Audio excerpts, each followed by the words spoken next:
গাড়িতেই ছিলেন? গাড়িতে ছিলাম না, আসবো কোর্ট বলেছে এসপির কাছে যেতে।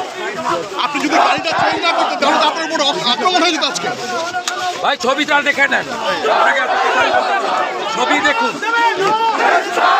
আমাদের এই কর্মসূচি সকলেরই জানা। জেলা জুড়ে প্রায় 20টি জায়গায় আমাদের এই অবস্থান চলছিল।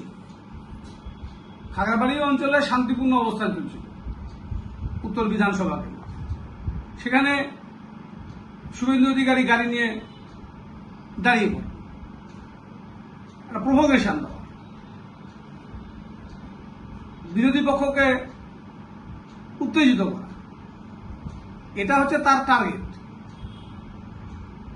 এবং গাড়ির পেছন থেকে লাঠি সোটা বের করা করে ওখানে আমাদের লোকেদের উপর একটা হামলা করার চেষ্টা তার কনভয়েতে থাকা লোকেরা করেছে, যার ফলে একটা বিশৃঙ্খল পরিবেশ ওখানে তৈরি হয়েছে 2 মিনিটের জন্য।